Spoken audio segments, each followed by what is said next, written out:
Hello बच्चों इस video में हम बात करने वाले हैं जेईई मेन 2023 के अप्रैल अटेम्प्ट में 15 अप्रैल शिफ्ट 1 के फिजिक्स पेपर के स्पीड सॉल्यूशन के बारे में। स्पीड सॉल्यूशन में आगे बढ़ने से पहले अगर हम बात करें ओवरऑल फिजिक्स के पेपर के एनालिसिस के बारे में, तो पेपर वाज एक्चुअली जैसा पिछली शिफ्ट में आ रहा है वैसा ही था। It was much more simpler and easy to solve और फॉर्मूला बेस्ड था। और जितने हमने स्टूडेंट से बात की, ज़्यादातर स्टूडेंट्स ने क्या है पेपर में लगभग 15 से 18 के ऊपर ही क्वेश्चन किए हैं। पेपर मतलब का लेवल समझ सकते हो आप कितना ज़्यादा इजी रहा था। ठीक है, तो मैं एक बार क्या है पूरा पेपर सॉल्व करता हूँ। आप पेपर सॉल्व करने के बाद बताइएगा पेपर आपको कैसा लगा, ईजी लगा, मॉडरेट लगा या टफ लगा। चलिए बच्चों फटाफट स्टार्ट करते हैं अपना स्पीड सोल्यूशन। ठीक है बच्चों, तो हम बात करने वाले हैं 15 अप्रैल शिफ्ट 1 के फिजिक्स पेपर स्पीड सोल्यूशन के बारे में। चलिए फटाफट करते हैं स्टार्ट। तो बेटा हम बात करने देखते हैं हमारा पहला क्वेश्चन क्या बोल रहा है।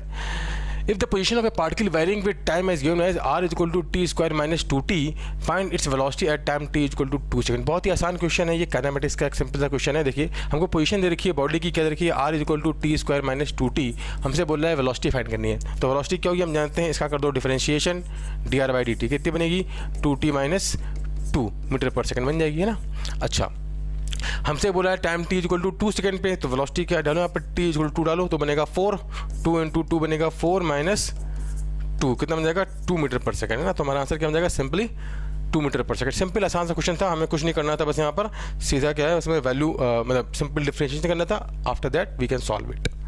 नेक्स्ट क्वेश्चन दिखाइए क्या बोल रहा है। The refractive index of the equilateral prism is given by mu equal to √2। Okay, then find the minimum angle of deviation. देखिए ये बहुत ही आसान क्वेश्चन है, एक्चुअली बोर्ड्स में इस तरह के क्वेश्चन पूछे जाते हैं, ऐसा इस लेवल का क्वेश्चन है। क्या बोल रहा है हमसे कि हमको प्रिज्म का रिफ्रैक्टिव इंडेक्स दे रखा है म्यू और हमसे बोल रहा है मिनिमम डेविएशन पूछ रहा है। तुम जानते हैं म्यू इक्वल टू कितना होता है भाई, sine A plus delta m by 2। Sine A plus delta m by 2 divide by कितना होता है साइन ए बाई 2 होता है ना, ये फॉर्मूला होता है। तो अगर हम बात करें यहाँ पे म्यू कितना है हमारा √2 साइन ए कितना है हमारा इक्विलैटरल प्रिज्म है, तो ए बनेगा 60 degree, 60 plus delta m divide by 2 divide by क्या बनेगा नीचे साइन 60 बाई 2 मतलब साइन 30 बन जाएगा। साइन 30 इधर का मल्टीप्लाई होगा कितना बनेगा, देखिए साइन 30 बनेगा 1/2 और इधर का मल्टीप्लाई होगा क्या बनेगा √2 इंटू 1/2 इक्वल टू बनेगा sine A plus delta m by 2। ये बन जाएगा 1/√2।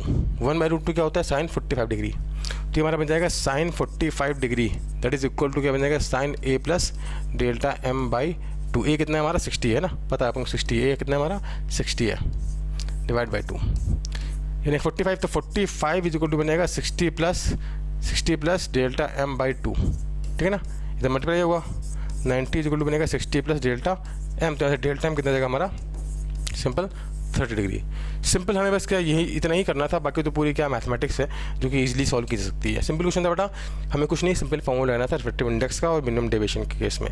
चलिए आगे बढ़ते हैं, देखते हैं हमारा नेक्स्ट क्वेश्चन। ऑप्टिक्स का बहुत ही आसान क्वेश्चन था ये। क्या बोला है देखिए, ये भी एकदम आसान क्वेश्चन है, देखने में बड़ा इतना लंबा चौड़ा क्वेश्चन लग रहा है बट है बहुत ही आसान। क्या बोल रहा है, circuit 1 is converted to volt meter after adding resistance R। ठीक है, एंड करंट इज एक्चुअली क्या है, current circuit 1 is 1 milli ampere. क्या बोला, ये सर्किट रखा है जहाँ पे हमने गैल्वेनोमीटर से जोड़ रखा है रजिस्टर और बना दिया है इसको वोल्ट मीटर। ठीक है, तो यहाँ पर 50 वोल्ट की बैटरी जुड़ी है, तो करंट कितनी आ रही है हमारी यहाँ पे आ रही है 1 मिली एम्पियर आ रही है। ठीक है, सर्किट 2 में दे रखा है यहाँ पे क्या, circuit 2 is converted to ammeter after adding resistance R as shown. तुमने यहाँ पे गैल्वेनोमीटर के साथ एक जोड़ दिया है रजिस्टर, स्मॉल रजिस्टर, और इसमें जो करंट आ रही है ये करंट हमारी कितनी, ये करंट हमारी कितनी है बेटा 10 मिली एम्पियर में दे रखा है। The current is 10 milli ampere, current is 10 milli ampere and the current through galvanometer IG जो है यहाँ पर वो कितना है हमारा, दैट इज 1 मिली एम्पियर। तो हमसे क्या बोल रहा है, find the R, capital R बताना है, स्मॉल R बताना है। बताइए कितना आसान क्वेश्चन है, एकदम सिंपल क्वेश्चन है। देखिए 50 वोल्ट की बैटरी है और यहाँ पर क्या है कितनी करंट जा रही है, 50 वोल्ट की बैटरी है, कितनी करंट जा रही है भाई यहाँ पर 1 मिली एम्पियर की करंट जा रही है। टोटल रेजिस्टेंस क्या आएगा 54 प्लस R, तो 54 प्लस R इंटू आई से कर दो मल्टीप्लाई, आई इंटू आर किसके बराबर होगा 50 वोल्ट के बराबर होगा, इंटू आई कितना हमारा 1 मिली एम्पियर, तो 1 into 10⁻³ that is equal to आ गया 50। तो 54 plus R is equal to कितना बन जाएगा हमारा 50,000 हो जाएगा, है ना। ये हो जाएगा सब्ट्रैक्ट हो कितना बनेगा 49,946 ओम। ये तो आ गई कैपिटल आर की वैल्यू। सिंपल, यहाँ देखो भाई यहाँ से 10 मिली एम्पीयर की करंट आ रही है, 1 मिली एम्पीयर इसमें गई, तो बाकी बची जो 9 मिली एम्पीयर करंट किस में जाएगी, इसमें जाएगी। अब क्योंकि दोनों इसमें लगे हैं पैरेलल में, तो वी कैन से इसके क्रॉस जो पोटेंशियल होगा वही इसके क्रॉस पोटेंशियल होगा। कितना बनेगा देखिए, तो 54 into 1 milli ampere 1 into 10⁻³ that is equal to क्या बनेगा, 9 इंटू 10⁻³ इंटू आर है, ये इससे गया, ये उड़ जाएगा इससे 6, तो आर कितना देगा हमारा 6 ओम। ठीक है, तो सिंपल कैपिटल और स्मॉल और की वैल्यूज़ क्या होंगी हमारी, ये वैल्यूज़ होंगी जिस भी ऑप्शन हमको दे रखा होगा, we can accordingly choose the correct option. Simple question था बेटा, कुछ नहीं करना था हमको, सिंपल वोल्ट मीटर और अमीटर की जो प्रॉपर्टी होती है वो लगानी थी और कुछ नहीं करना था। चलिए भाई नेक्स्ट दिखाओ क्वेश्चन क्या बोल रहा है। A variable force F is equal to कितना है 5kx is acts on a body moving along the positive x axis, the find the work done by the force moving the body from x is equal to 2 meter to x equal to 4 meter. के क्या है यहाँ पर एक constant, सीधा question है, तो बहुत ही आसान क्वेश्चन है। वर्क एनर्जी थ्योरम का वर्डन क्या होता है हम जानते हैं, एफ डी एक्स। तो एफ हमको दे रखा है वेरिएबल कितना है 5kx into D x, x कहाँ से कहाँ जा रहा है 2 to 4, ये बढ़ना देगा हमारा जूल में, कितना बनेगा 5k x square by 2, limit लगा दूँ 2 to 4, तो वर्डन हमारा कितना आ जाएगा, वर्डन आ जाएगा 5k इंटू बनेगा 4 को 16 माइनस 2 दूना 4, ये बन जाएगा ना डिवाइड बाई 2, तो वर्डन कितना बन जाएगा हमारा 5k इंटू ये बनेगा 12 इंटू 36 है ना, वर्डन क्या बनेगा 30k जूल। के यहाँ पर क्या है कांस्टेंट है ना, किलो नहीं है, 30k जूल, यहाँ से क्या जाएगा 30k जूल और आंसर। सिंपल बटन लिखना था हमको एफ इंटू डी एक्स, इसके बाद बेसिक मैथमेटिक्स कर देनी थी। सिंपल वर्क प्रोनोलॉजी का एक बेसिक सा क्वेश्चन है जहाँ पे हम निकालते हैं वर्क, है कि नहीं।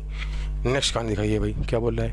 Electric field due to the dipole at the equatorial point depends upon r⁻⁻1। अरे क्या बात है, तो सीधा फार्मूला हम जानते हैं कि अगर बात करें इक्वेटोरियल पॉइंट पर, ये है हमारा क्या, ये है डायपोल के इक्वेटोरियल पॉइंट पर यहाँ पर जो इलेक्ट्रिक फील्ड आती है r दूरी पर कितनी आती है, E इक्वल टू आता है kp/r³ आता है। तो इलेक्ट्रिक फील्ड किसके पर प्रोपोर्शनल है, r⁻³ के प्रोपोर्शनल है। यहाँ क्या बोल रहा है r⁻n, तो n सीधा कितना देगा हमारे इस केस में 3 will be our simple answer, है कि नहीं है। चलिए भाई नेक्स्ट कहानी देखते हैं। देखिए ये भी एक आसान क्वेश्चन है, क्या बोला, calculate the work done by the cyclic process given in the PV diagram. Work क्या बोलते हैं थर्मोडायनामिक्स में, सिंपल क्वेश्चन है वर्क फाइंडिंग का। Assume all the values in SI unit, we have to find the work done. Work done क्या आएगा, इसका PV graph का area under the curve, cyclic process है, तो वर्क डन क्या आएगा इसका एरिया ऑफ द कर्व। अच्छा एरिया ऑफ द कर्व निकाल लेंगे, पॉजिटिव नेगेटिव पेपर चेक करते हैं, पहले एरिया निकालते हैं। ये कितना आएगा 300, ये कितना आएगा 2, तो 300 इंटू 2/2 है ना, कितना वर्क डन आएगा 300 जूल, ये आ जाएगा। अब बात ये है कि पॉजिटिव है कि नेगेटिव, तो देखो यहाँ पर इस वाले सेक्शन में वर्क डन 0 होगा, ठीक है। इस वाले में क्या होगा, इस वाले में हमारा क्या होगा पॉजिटिव, कौन सा एरिया, ये पूरा वाला नीचे वाला एरिया, और इस वाले में क्या होगा ये नेगेटिव होगा और ये नीचे वाला एरिया। तो टोटल वर्क डन कैसा आएगा हमारा पॉजिटिव, एक तरीका निकालने का। टोटल कैसा है पॉजिटिव, एक तरीका निकालने को। ये दूसरा क्या होता है पीवी ग्राफ की साइकिल कैसी है क्लॉकवाइज होगी, तो कैसा वर्क डन आता है पॉजिटिव वर्क डन आता है, उससे भी निकाल सकते हैं। तो पॉजिटिव वर्क डन आएगा कितने का 300 जूल का सिंपल वर्क डन आ जाएगा। सीधा हमारे क्या साइक्लिक प्रोसेस का वर्क डन कैसे निकालते हैं उसका सिंपल क्वेश्चन था। चलिए भाई नेक्स्ट का कहानी दिखाओ क्या बोला। देखो ये भी क्या है आसान सा question. In the total charge stored in the capacitor is equal to 100 microcoulomb, then we have to find the value of x. देखो ये भी एकदम आसान क्वेश्चन है, कैसे करेंगे। हम जानते हैं ये तीनों कैपेसिटर किस में है पैरेलल में, तो नेट इसका इक्विवेलेंट कैपेसिटेंस कितना आ जाएगा। हमारे यहाँ पे 3 कैपेसिटर लगे हुए हैं और 10 वोल्ट की बैटरी है, तो टोटल चार्ज कितना है इस पर है हमारा 100 माइक्रोकूलम है। हमसे एक्स की वैल्यू पूछ रहा है, तो हम जानते हैं टोटल कैपेसिटेंस कितनी आएगी C1 + C2 + C3 और Q = CV। तो टोटल कितना है कैपेसिटेंस 5 + x, तो 5 + x आ गया total capacitance, C × V × V, ये होगा टोटल चार्ज है ना, माइक्रोकूलम में आएगा। दैट इज इक्वल टू कितना होना चाहिए C × V हो गया, that should be equal to होना चाहिए 100 माइक्रोकूलम। ये तो इससे गया, यहाँ पर आया 10, ठीक है भैया। तो x कितना आएगा हमारा इस केस में, देखो x आएगा 5, सीधा x के लिए देखिए 5 और कितना है हमारा कैपेसिटेंस माइक्रोफैरड में, तो x कितना आएगा 5 माइक्रोफैरड। x के लिए हमसे पूछ रहा है x कितना आएगा इस केस में 5 आएगा। तो कैपेसिटेंस कितनी होगी इसकी 5 माइक्रो, सॉरी कितनी होगी कैपेसिटेंस की 5 माइक्रोफैरड। तो x की वैल्यू कितनी है हमारी सीधा 5, एक लाइन में खट सीधा आंसर। स्पीड सोल्यूशन है भैया। नेक्स्ट दिखाओ the height of the receiving and transmitting antenna in communication signal are given as, ये रिसीविंग सिग्नल है, ये ट्रांसमिटिंग सिग्नल की हाइट रखी है ना, एंटीना की height. Find the maximum distance between the antennas for the proper communication. जानते हैं सीधा फॉर्मूला क्या होता है, तो मैक्सिमम डिस्टेंस है कितनी आएगी, रूट के अंदर 2HTR, तो ये तो होगी ट्रांसमिटिंग एंटीना की डिस्टेंस प्लस रिसीविंग एंटीना की डिस्टेंस कितनी होगी, रूट के अंदर 2 × HR × R, है ना, ये होगी टोटल डिस्टेंस जितने में कम्युनिकेशन होगा, D बोल दो इसको।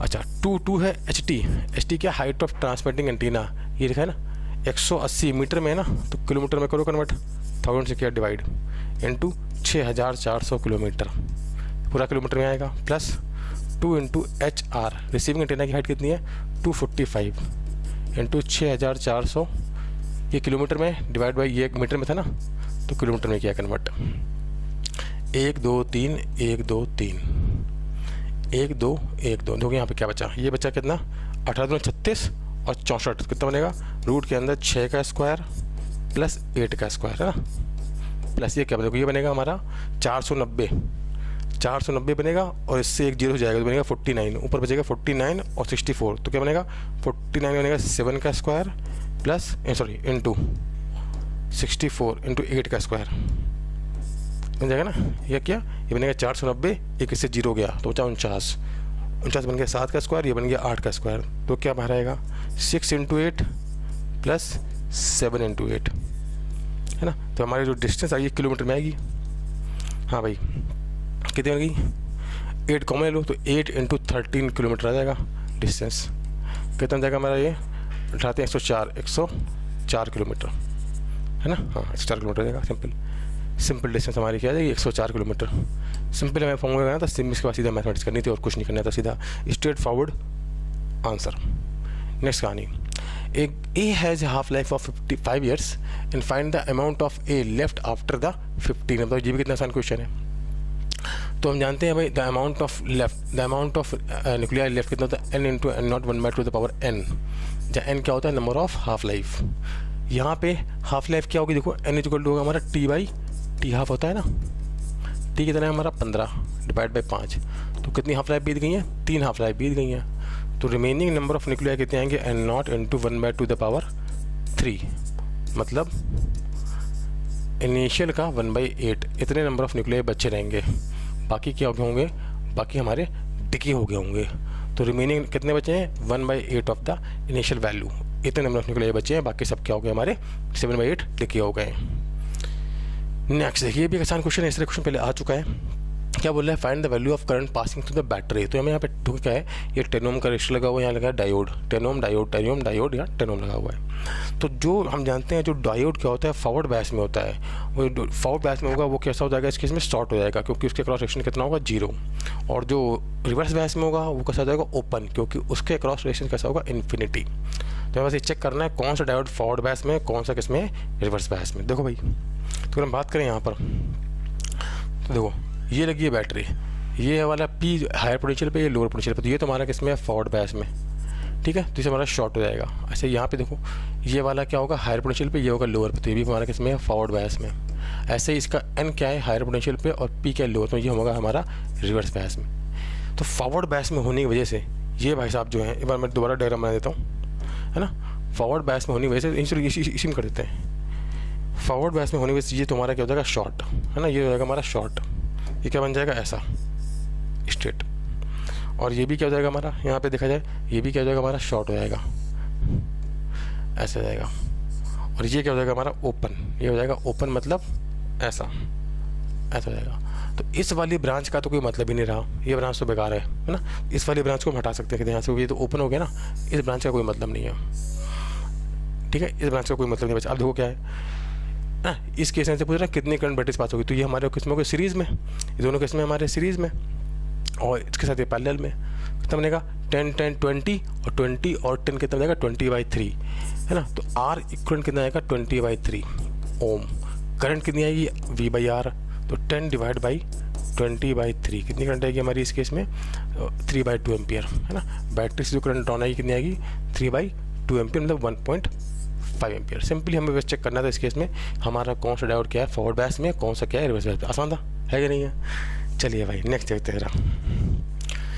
ये भी देखिए बहुत ही आसान क्वेश्चन है, करंट इलेक्ट्रिसिटी का। क्या बोला है, find the magnitude of potential difference in volt between A and B. तो हमको यहाँ पे क्या सर्किट देखा है, 4 ओम 2 ओम 2 ओम 4 ओम और 9 वोल्ट की लगी बैटरी। तो हमसे बोल रहा है बताओ ए और बी के बीच में कितना होगा पोटेंशियल डिफरेंस। तो बहुत ही आसान क्वेश्चन है भाई। अगर बात की जाए इस केस में तो देखो ये 4 और 2 क्या है, 6 सीरीज़ में है ना, दोनों सीरीज़ में, ये दोनों अलग सीरीज़ में। तो इस वाली ब्रांच में और इस 6 के क्रॉस एक बैटरी लगी है 9 वोल्ट की। तो इसमें करंट जाएगी कितनी, इसमें करंट जाएगी कितनी 9/6, मतलब कितनी आएगी करंट 3/2 एम्पियर। तो इसमें 3/2 एम्पियर कैसे करंट आ रही है। अच्छा ऐसे देखो ये भी 4 2 6 लगा हुआ है, तो इसमें भी क्या होगा 9 वोल्ट की बैटरी लगी हुई है इसके क्रॉस, तो इसमें भी कितनी करंट जाएगी हमारी 3/2 एम्पियर की करंट जाएगी। अब क्योंकि हमको निकालना है पोटेंशियल डिफरेंस इन दोनों के क्रॉस, तो हमको ये तो पता है ये 0 वोल्ट पे है, 0 वोल्ट पे है ना। अब ये 9 वोल्ट पे, इसकी वजह से ज़रूरत नहीं है बट फिर भी यहाँ लिख दे रहे हैं। अगर मुझे इस वाले पॉइंट पे मिल जाए पोटेंशियल तो काम खत्म। हम जानते हैं इसके क्रॉस कितना ड्रॉप आएगा, I इंटू आर का, I कितना है हमारा 3/2 इंटू 2 कितना आएगा 3 वोल्ट का ड्रॉप आएगा। अब ये 0 वोल्ट पे है, मतलब ये वाला पॉइंट कितने वोल्ट पर होगा हमारा, ये पॉइंट हमारा 3 वोल्ट पे है। सिंपल सी बात। ऐसे अगर बात करें तो इसके क्रॉस देखो I इंटू आर का ड्रॉप आएगा, तो कितना आएगा हमारा ये I इंटू आर बनेगा 6 वोल्ट का ड्रॉप। ये 0 पर है, मतलब ये पॉइंट कितने पर होगा हमारा 6 वोल्ट पे। तो ए वाला हमारे 0 वोल्ट 3 वोल्ट पर, बी वाला 6 वोल्ट पे। पोटेंशियल डिफरेंस कितने का आएगा इन दोनों के बीच में 3 वोल्ट का आ जाएगा। पोटेंशियल डिफरेंस डेल्टा भी आ जाएगा हमारा, इस केस में कितना आ जाएगा 3 वोल्ट, सिंपल है ना। पोटेंशियल डिफरेंस सीधा आंसर खटाक से, है ना। बस कुछ नहीं करना था, सर्किट सॉल्विंग का एकदम बेसिक सा ये क्वेश्चन था, खटाखट हो जाता है। नेक्स्ट क्वेश्चन देखिए भाई जरा, नेक्स्ट क्या बोल रहा है, if the Broglie wavelength is lambda when energy is E, find the Broglie wavelength at E/4 kinetic energy. तो ये भी एकदम आसान सा क्वेश्चन है। क्या बोले लैम्डा एच को हम जानते हैं कितना होता है, H/P होता है, H/P होता है। H कितना है रूट के अंदर 2, P क्या बनेगा 2m इंटू ई, ई क्या हमारे काइनेटिक एनर्जी। अब हमने क्या कर दिया एनर्जी E/4 कर दी, तो लैम्डा डैश होता है H/रूट के अंदर 2 इंटू m इंटू E/4 आ जाएगा, ये 4 जाएगा ऊपर तो 2 बन जाएगा, कितना बनेगा H/रूट के अंदर 2me इंटू 2, ये क्या लिखा हुआ है लैम्डा। तो लैम्डा डैश कितना आ जाएगा हमारे केस में 2 लैम्डा आ जाएगा, सिंपल है ना। सीधा वैल्यू पुट करने पे खड़ाक से सीधा आंसर क्या जाएगा हमारा इस केस में, फॉर्मूला लगाओ खड़ाक कर सीधा आंसर पाओ, है कि नहीं है। नेक्स्ट दिखाइए क्या बोल रहा है इस केस में, ये लो एक और एकदम आसान सा क्वेश्चन। क्या बोला, if the y component of force acting in the x y plane is 2√3 newton then the x component will be. इतना आसान क्वेश्चन है यहाँ पर। एफ वाई हमको दे रखा है, हमसे एफ एक्स पूछ रहा है, ये एफ वाई है, ये हमारा एफ एक्स है। हम जानते हैं ये एंगल कितना होगा 60 डिग्री, तो F y upon F x इसको टू कितना होगा tan 60 होगा ना, tan 60 आएगा। तो एफ एक्स ये कितना, एफ वाई कितना है हमारा 2√3 है ना, इसको divide by F x equal to कितना बनेगा √3। तो एफ एक्स कितना आएगा सीधा एक लाइन में हमारा आ जाएगा, इस केस में सिंपल आ जाएगा क्या 2 न्यूटन, सीधा स्ट्रेट फॉरवर्ड आंसर क्या बन जाएगा हमारा, एक लाइन में आंसर बन जाएगा 2 न्यूटन सिंपली। नेक्स्ट देखिए क्या है, ये भी देखिए आसान क्वेश्चन क्या बोल रहा है, in a given LR circuit connected with the DC source of 12 volt battery the inductance in is L henry है ना, and the resistance is 6 ohm. If the EMF induce in the inductor at t equal to 1 milli second, हमको दे रखा है इस case में is 10 volt है ना, then the value of L बताना है अपन को इस केस में, अब L मिली हेनरी है ना, L मिली हेनरी है, ठीक है भैया। तो कहानी क्या बन जाएगी इस केस में, हम जानते हैं इसमें करंट कितनी आती है, I equal to I naught कितना होता है V/R होता है ना, 1 माइनस e की पावर माइनस t/τ ये करंट आती है। हमको इसको क्रॉस निकालना है वोल्टेज, क्या होता है वोल्टेज, हम जानते हैं वोल्टेज होता है L/d/dt, ये होता है EMF माइनस L/d/dt होता है। तो पहले निकालना पड़ेगा d/dt कितना बनेगा, देखो माइनस L, इसका करते हैं डिफ्रेंशिएशन, ठीक है। क्या बनेगा देखिए यहाँ लिख देता हूँ d/dt कितना बनेगा, ये वाला लिख देता हूँ बगल में। I नॉट कितना होता है V0/R, इसको छोड़ दो ऐसे ही। इसका करेंगे तो कितना बनेगा, देखो माइनस 1 आ जाएगा माइनस e की पावर माइनस t/τ और माइनस 1/τ आएगा, तो माइनस में बन जाएगा प्लस, और टाउ क्या होता है हमारे यहाँ पर L/R होता है ना, तो कितना बन जाएगा इस केस में 1/τ आएगा, तो L/R ऐसे बन जाएगा। तो R से R अगर उड़ जाएगा कितना बनेगा V0/L e की पावर माइनस t/τ, ये आ जाएगा हमारा क्या d/dt। क्या किया भाई, I नॉट को छोड़ दिया, 1 का करेंगे डिफरेंशिएशन 0 आएगा, ठीक है। I नॉट हमारा V0/R होता है, लिख दिया, माइनस साइन आएगा, e की पावर माइनस t/τ का आएगा, e की पावर माइनस t/τ, और एक -1/टाउ है, माइनस बनेगा प्लस 1/टाउ। टाउ क्या होता है? L/R, तो L/R ऊपर जाएगा, R से R गया, V0/L e⁻t/टाउ। ठीक है, ये आ गया हमारा इस केस में क्या EMF आ जाएगा। तो अगर लिखा है यहाँ पर EMF कितना जाएगा, इसका मैग्नीट्यूड, EMF की वैल्यू कितनी जाएगी, L/dt, इसका मैग्नीट्यूड लेंगे ना, मैग्नीट्यूड कितना जाएगा यहाँ पे, मैग्नीट्यूड लेंगे ना, कितना जाएगा V0/L इंटू e⁻t/टाउ। ये उड़ गया, तो वोल्टेज जो आ गया हमारा अक्रॉस इंडक्टर क्या बन गया, VL इक्वल आ गया V0 e⁻t/टाउ। ये आ गया वोल्टेज। आप चाहो तो सीधे इसको यूज़ कर सकते थे, चाहते तो पहले एक लाइन में खटाखट, बट अपन ने क्या इसको ये प्रूफ किया। आप जरा देखते हैं इसकी वैल्यू कितनी आएगी। देखो V0 कितना है, मुझे रखा है यहाँ पे 12 वोल्टेज, हमसे बोल रहा है कि 10 वोल्ट हो जाता है 1 मिलीसेकंड पे। तो क्या बनेगा, देखो तो वोल्टेज हो जाता है कितना, 10 milli volt, 10 volt is equal to कितना है, V0 हमारा 12 वोल्ट है, इंटू e⁻, है ना, e⁻t कितना है 1 मिलीसेकंड, तो 1 इंटू 10⁻³ डिवाइड बाई टाउ कितना होगा L/R, तो L ये लिखा हुआ है, R कितना है हमारे यहाँ पे, R है 6 ओम, तो इंटू दिया 6। ठीक है ना, सिंपल। कितना बन जाएगा, देखिए ये बनेगा हमारा 5/6 नीचे जाएगा, वो उल्टा करके लिखेंगे तो बनेगा 6/5 e की पावर कि माइनस उड़ जाएगा ना, क्या बनेगा 6 इंटू 10⁻³ डिवाइड बाई L। 5/6 है, उल्टा कर देते हैं कि माइनस हट जाएगा, लॉग ले लो, क्या बनेगा ln 1.2 is equal to 6 into 10⁻³ divide by L। L कितना बन जाएगा, L आ जाएगा 6 इंटू 10⁻³ डिवाइड बाई ln2, है ना, हेनरी आ जाएगा। तो कितना बन जाएगा, L बन जाएगा हमारा 6 इंटू 6/ln 1.2 है, ये लिखा है 1.2।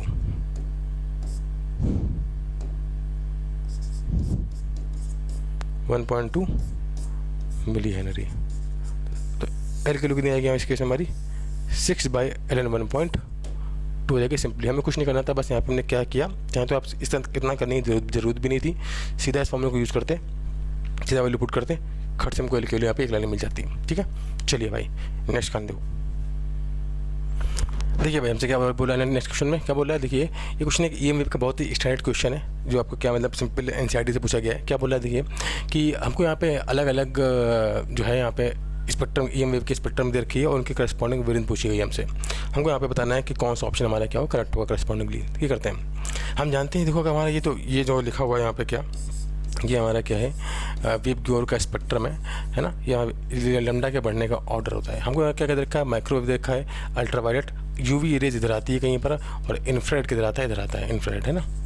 और माइक्रोवेव जो है ये लैम्डा बढ़ती आ रही है ना इसे। अच्छा, और सबसे आखिरी में कहीं जाके क्या आता है, माइक्रोवेव आता है यहाँ कहीं, माइक्रोवेव, है ना। अच्छा, और क्या नाम, एक्सरे कहीं इधर कहीं आता है, इधर हमारा एक्सरे आता है। तो हमको यहाँ पे पूछा है लैम्डा के बढ़ने का ऑर्डर। देखो अगर बात करें यहाँ पे हम सबसे पहले बात करते हैं अल्ट्रावायलेट की, तो अल्ट्रावायलेट जो है ये होती है हमारी 380 नैनोमीटर से 780 नैनोमीटर। तो जो अल्ट्रावायलेट है वो क्या होता है 380 नैनोमीटर के पास की रेंज का होता है, इधर के पहले हो आएगा। तो इसके लिए बात करें तो हमारा कौन सा आ रहा है, ये जो 1 नैनोमीटर से 400 नैनोमीटर का जो आ रहा है हमारा, ये हमारा क्या अल्ट्रावायलेट के लिए। तो बी का हमारा क्या बन जाएगा इस केस में, बी का तो बन जाएगा पी, ठीक है ना, 1 नैनोमीटर से 400 नैनोमीटर, क्योंकि इसकी रेंज क्या है, अगर आपको याद भी नहीं है तब भी कर सकते हैं ना। अच्छा, अब अगर हम बात करें, पहले बात कर लेते हैं कि इसकी इन्फ्रारेड की। तो हम जानते हैं इन्फ्रारेड का जो वेवलेंथ आएगी, ऑब्वियस सी बात है वो क्या आएगी 780 नैनोमीटर के उधर आएगी, है ना, से ज़्यादा आएगी। तो क्या बात करें इस केस में, तो हमारे सबसे जो यहाँ पे कौन सा से बन जाएगा हमारा, बात करें इन्फ्रारेड का बन जाएगा क्या आर, देखिए 2.5 माइक्रोमीटर से 750 नैनोमीटर। तो हमारा क्या बन जाएगा इस केस में, डी का बन जाएगा आर। अच्छा, अब बात करते हैं एक्सरे की जो वेवलेंथ है वो क्या होगी, एक्सरे की जो वेवलेंथ सबसे कम होगी। तो सबसे कम वेवलेंथ यहाँ पे किसकी आ रही है भाई, हमारी 1 नैनोमीटर से 1 पिकोमीटर। सबसे कम वेवलेंथ किसकी है, क्योंकि इसकी एनर्जी बहुत हाई होती है। तो हमारा क्या बन जाएगा, एक्सरे बन जाएगा हमारा क्या यहाँ पर क्यू वाला केस बन जाएगा। और एक ही बचा हमारा, और हम जानते हैं माइक्रोवेव क्या होती है, जिसका वेवलेंथ सबसे ज़्यादा हाई होती है। सबसे ज़्यादा बड़ी वेवलेंथ किस रेंज में आ रही है हमारी, 1 माइक्रोमीटर से लेकर 1 मिलीमीटर के बीच में, बहुत ही हाई स्पेक्ट्रम में जो सबसे ज़्यादा वेवलेंथ होती है इसकी। तो इसका क्या बन जाएगा, हमारा आंसर बन जाएगा ए का बन जाएगा हमारा यहाँ पे एस। तो हमारा जो ऑप्शन बन जाएगा ए का बन जाएगा एस, बी का पी, सी का क्यू, डी का आर।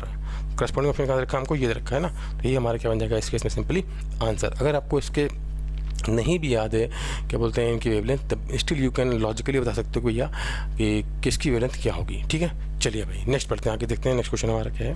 क्या बोल रहा है, the velocity is defined as v equal to lambda की पावर a, g की पावर b, रो की power c, where lambda is wavelength, g is acceleration due to gravity and rho is density. Find the velocity values a, b and c। बहुत ही straightforward question है, unit dimension का करते हैं question. देखिए v equal to क्या रखा हमको, लैम्डा की पावर a, g की पावर b, रो की पावर c, रो की पावर सी। तो डायमेंशन फॉर्मूला क्वेश्चन के हम जानते हैं क्या बनेगा, m0 LT-1 ये बन जाएगा।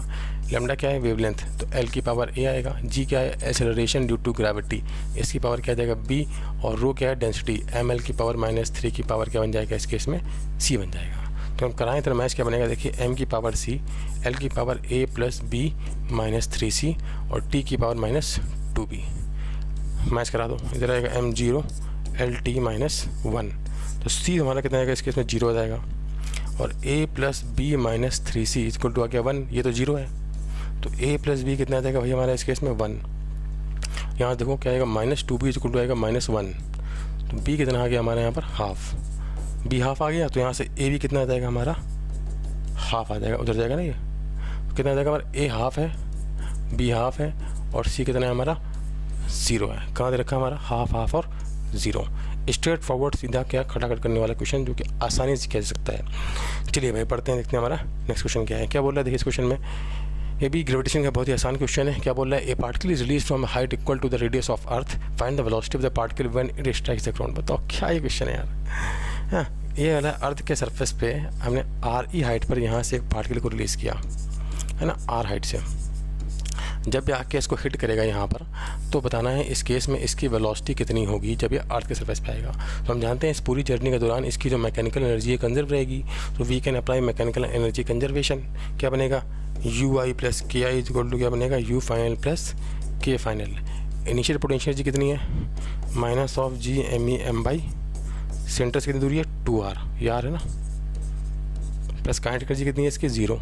यहाँ पे कितनी पोटेंशियल एनर्जी होगी, -GME/m, ये दूरी कितनी है r, प्लस काइनेटिक एनर्जी कितनी है कि ½ mv²। इसको तो ले आओ, क्या बनेगा, GME/m/2r इक्वल टू आएगा ½ mv²। m से मुड़ गया, हाफ से हाफ गया, v कितना बन गया रूट के अंदर GME/r, r से किया मल्टीप्लाई, r से हमारा डिवाइड, ये क्या बन जाएगा g। तो v कितना बन जाएगा इस केस में हमारा रूट के अंदर सिंपली GR, है ना। स्ट्रेट फॉरवर्ड क्वेश्चन सीधा आसानी से कर सकते हैं। आंसर क्या बन जाएगा इस केस में हमारा रूट के अंदर सिंपल GR बन जाएगा, से एक लाइन में आंसर खड़ाखट सिंपल।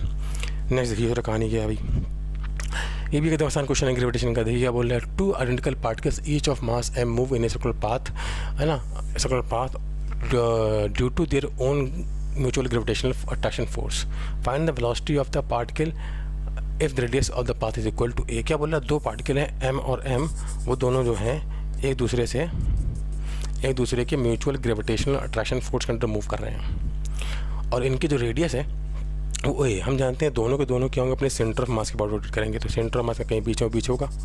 अगर इसकी रेडियस ये है तो ये भी दूरी कितनी होगी a।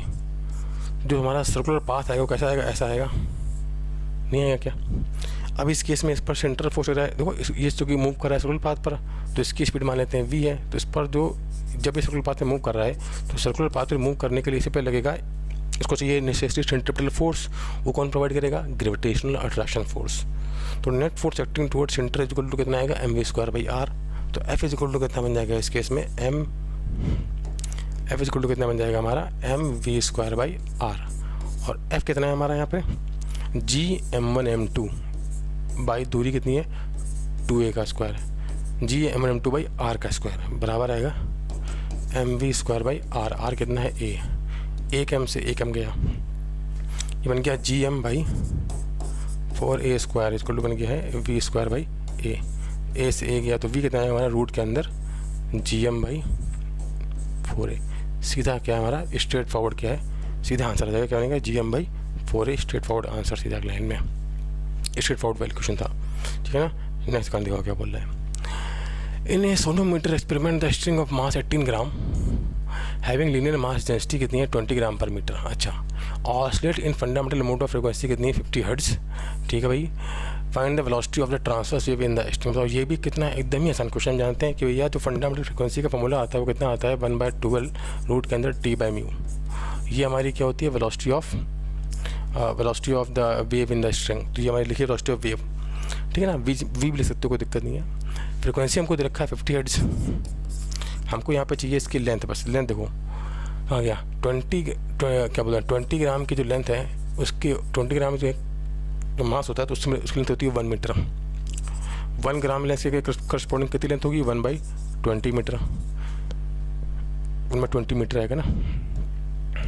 जब 1 ग्राम मास होगा तो कितनी लेंथ आएगी 1/20 मीटर। कितना मास है स्ट्रिंग का 18 ग्राम, तो उसकी लेंथ कितनी आएगी L डैश आएगी। तो 18/20 मीटर मतलब कितनी आएगी लेंथ 9/10 मीटर की लेंथ आ जाएगी किसकी स्ट्रिंग की। ये लेंथ है। तो यहाँ पे लेंथ पुट करो, 2 × 9/10 10 ऊपर जाएगा इज इक्वल टू v। ये लिखा है velocity of wave in the string. कितना बन गया ये से गया कितना आएगा v इक्वल जाएगा 90 मीटर पर सेकेंड। सीधा एक लाइन में ना सिंपल 18/90 आ जाएगा। सीधा फॉर्मूला खटाखट सीधा मैथमेटिक्स लगानी थी, खट से आंसर। देखिए लास्ट क्वेश्चन क्या बोल रहा है हमसे यहाँ पर। In a single slit diffraction experiment the theta lambda का रखा हमको यहाँ पर कितना 600 nanometre. If theta is equal to कितना 30, if at theta is equal to 30 degree first minima is found then find the width of the slit a in the micrometre. देखिए बहुत आसान क्वेश्चन जानते हैं कि जो हमें फर्स्ट मिनिमा मिलता है कहाँ मिलता है sine theta is equal to lambda by a पे मिलता है ना। ये एंगुलर पोजीशन होती है फर्स्ट मिनिमा की, है ना। कितनी होती है हमारी sine theta is equal to कितना है लैम्डा बाई ए पर। लैम्डा हमें यहाँ पे दे रखा है, लैम्डा कितना है 600 नैनोमीटर बाई ए। ये कितना आएगा साइन 30 कितना होगा 1/2 इक्वल टू कितना बनेगा 600 नैनोमीटर डिवाइड बाई ए आ जाएगा। तो ए कितना आएगा यहाँ पे आ जाएगा हमारा 1200 नैनोमीटर। सिंपल इसको कर दो किसमें कन्वर्ट, जब पूछा है किसमें माइक्रोमीटर में पूछा है। कितना बन जाएगा देखिए ए कितना आएगा 1200 × 10 टू पावर कितना बन जाएगा हमारा -9। ठीक है कितना बन जाएगा हमारा ये बन गया 1200 × 10⁻⁹। इसको कनेक्ट करना है कैसे माइक्रोमीटर में कन्वर्ट। कितना बन जाएगा इसके हम देखिए यहाँ पर करेंगे कितना है मल्टीप्लाई होगा हमारा। ये बन जाएगा 1.2 × 10⁻⁶ मीटर आ जाएगा। तो ये कितना बन जाएगा हमारा 1.2 माइक्रोमीटर। ये बन जाएगी हमारी विड्थ ऑफ द स्लिट। सीधा straight forward formula based answer. ठीक है बच्चों, ये था हमारा क्या 15 अप्रैल शिफ्ट 1 का फिजिक्स पेपर का स्पीड सॉल्यूशन। आप बताइए आप कमेंट बॉक्स में आपको कैसा लगा, ये सिंपल लगा, मीडियम में मॉडरेट लगा या फिर टफ लगा। ठीक है बच्चों, हम मिलते हैं अपने नेक्स्ट वीडियो में, तब तक के लिए ऑल द वेरी बेस्ट।